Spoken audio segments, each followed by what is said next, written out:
Ladies and gentlemen, the delightful ADELE Browne.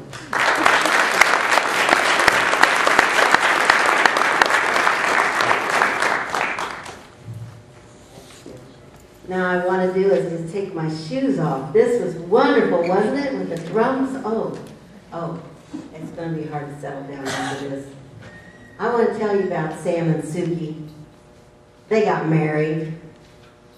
Here's how it was. Sushi'd be out, and Sushi, I have to tell you this.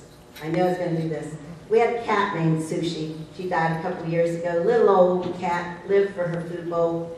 And the girl in this story is named Suki, and I knew I was going to call her Sushi tonight. So here we go. Sam and Suki, they got married. I should just call her Sushi all the way through the story, but that might be hard too. She'd be out feeding her chickens in the early morning at her parents' house, and she'd feed them in the front yard because she knew Sam was going to come walking down the trace with his lunch pail on his way to work. He graduated from school a little earlier than she did. He was a couple years older, but she always had her heart set on Sam. He didn't know it. But he'd come down that road there, walking in the early morning, and she'd throw up her hand, she'd say, "Morning, Sam." And he'd look over at her and just fill his eyes with the sight of that girl, and he'd say, "Morning, Suki." And you know that smile of hers would last him all day long until he came back in the evening, back that way, and she'd be out in the front yard with all the little ones. She'd mind the little kids in the family. She'd just keep them out there in the outside yard close to the road because she knew Sam was going to come by, and he'd say, "Evening, Suki," and she'd say, "Evening, Sam." Well, they got married. And it was at the church, and they had a singing and dinner on the ground, and a whole bunch of couples got married at the same time because the circuit rider came around just only so often. They walked on up to the cabin that he built, and he carried her over the threshold and set her down, and she looked around in that cabin and saw a big stone fireplace with a cast iron pot hanging on a hook that swung out, and a big old spider in the middle of it. Oh, it was a frying pan with legs on it. She could cook cornbread right on the hot coals. There was a brand new broom sitting there, and she looked around, a big rocking chair in the corner. He had built a table and 2 chairs. And then, over on the other side of the room, there was a great big feather bed. Suki, Sam was going to say something important. She's just waiting for it. "Suki, I aim to farm. What are you going to do for your occupation?" Well, she looked all around that room, and she's just thinking about sweeping, keeping it nice, and maybe making a quilt for on top of the feather bed, and she couldn't say anything. And he said, "Well, can you card?" "Oh, I can card, yeah, I can. I always saw him card when I lived home." Well, the next day, he went back to work on the public roads and came home with some cards so she could card some wool. And they're just big old metal combs that you comb through this big sheep's fleece. He brought this wool, and she sat down in that rocking chair, and she's carding the wool, scraping those cards through the wool, and just being just bored to tears. And Sam was out working in the garden patch. He had to clear the new ground for the garden. She's listening to those cards going scrape, scritch, scritch, scrape, making kind of a scraping fuss they were. And she pretty soon got to thinking they were saying a word to her, and she didn't like it. It was lazy, lazy, lazy. Oh, she got so mad she threw them in the fire, burned them up. Scooted that rocking chair back over into the corner, hid that fleece underneath the bed, and she just wasn't going to think about it, and she went to sweeping and dusting and washing the dishes and doing different things around the house. It just made her feel at home there. It was a nice little house. Now, Sam came in, and he looked around, and he said, Where are your cards, Suki?" "In the fire. Burned them up." Well, he was afraid to mention that he thought he'd get her a spinning wheel next, and so he didn't ask any more questions. He just ate his cornbread, and it was getting dark, so they just went to bed. The next day, they got up. Sam went out to work in the garden patch. And Susie got busy, and she cleaned, and she scrubbed, and she swept, and she went all around, and she picked some wild greens out in the field there and for their supper. And she came in, she made the cornbread, and he came, sat down at the table, and there was the cornbread. There was the spring water. They had a spring out back. Water, cold, ice-cold water came right out of the rocks. It was a wonderful place. She explored, and she saw kind of little animals out there, and she just loved it.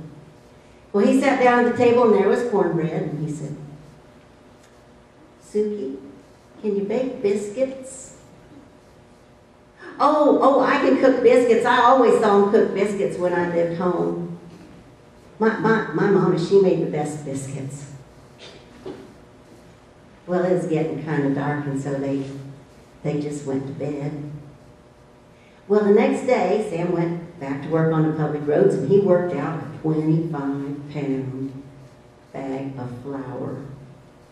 Brought it on home and set it down there by the table. They had their cornbread for supper. They had some nice wild greens and a little bit of lamb's quarters and a little bit of vinegar on them, and it was good. It was good, a little bit of bacon sprinkled in there, but it was a simple meal and spring water to drink. So it was getting dark, so they just went to bed. You can say that with me next time if you would, and make the story more fun. Well, the next day, she got up, and Sam went out to work in the garden, just grubbing and hoeing and working on that new ground, throwing the rocks to the side there because he was going to grow a nice big garden patch with something they could actually eat. So she's in there, and she dumped that whole 25-pound bag of flour right out on the kitchen table. Yes, she did.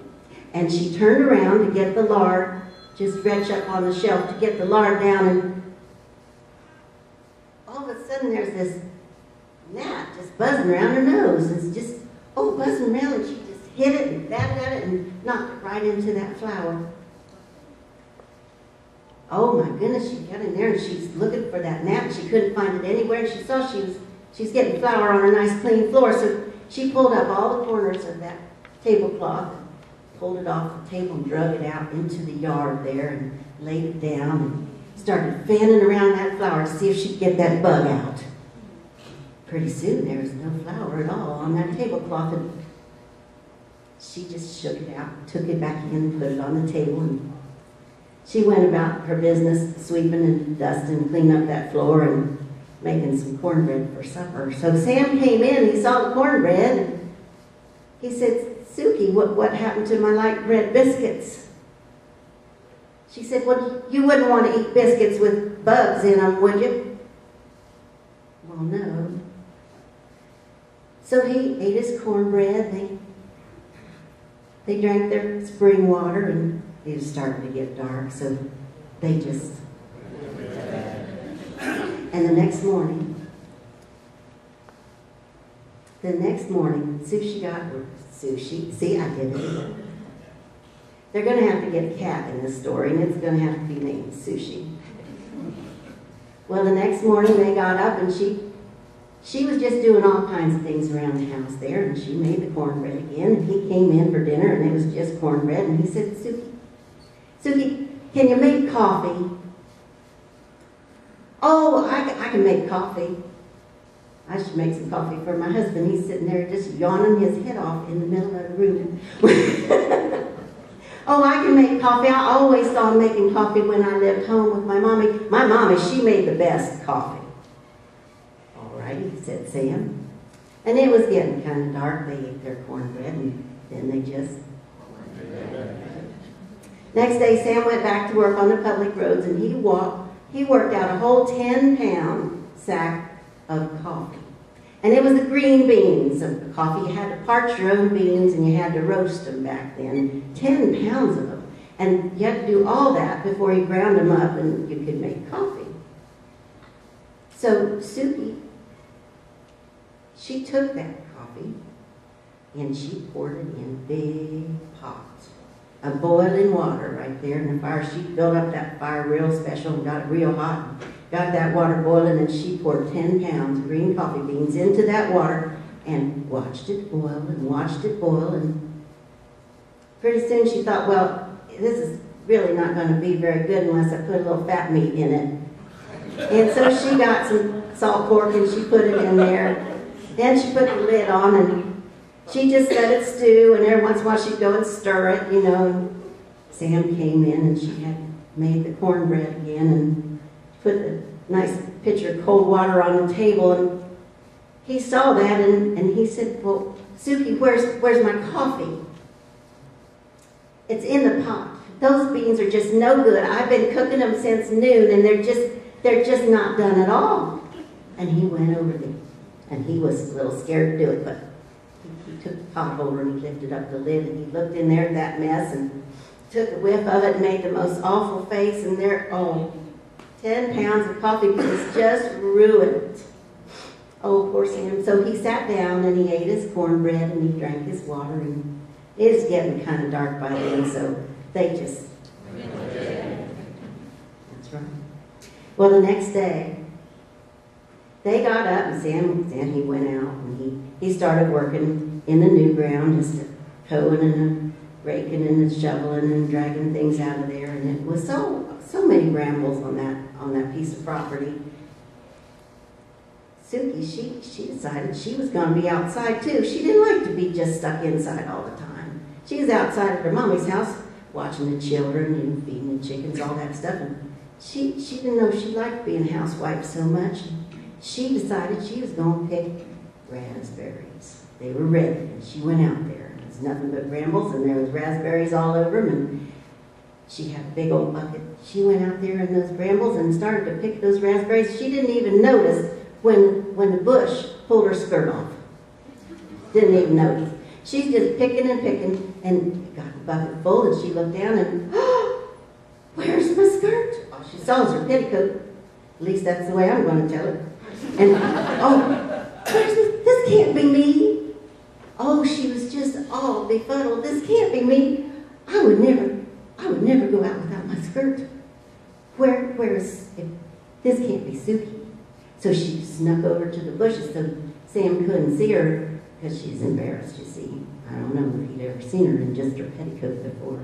So she called him, Sam, where's Suki at? Well, Sam thought she was funning. She wasn't. He said, oh, she's up at the house, probably. Oh no, if Suki's up at the house, then who is this? And she just started to bawl her little eyes out, just crying and fussing, and oh my goodness. And Sam heard this, and he jumped over those brambles, and here he had her skirt in his hand. He found it on a bush, and he was just waiting for the moment to come and try and put it back on her. So he tried to put it back on her, and it was just real hard to fasten. He said, Suki, this skirt is too small. We're going to have to get you another skirt. She said, well, it fit me last week. So they took the berries in the house. It's a little early for dinner, but she stirred up the cornbread and put those berries right in the batter. And it was good. She made that, it was real good. And they sat down. She was really starting to feel like herself again, and she said, Sam, I thought about my occupation. You know, I can keep chickens. I like chickens. Chickens would make me feel right at home. And Sam just smiled and he said, all right. And it wasn't quite dark yet, but they just...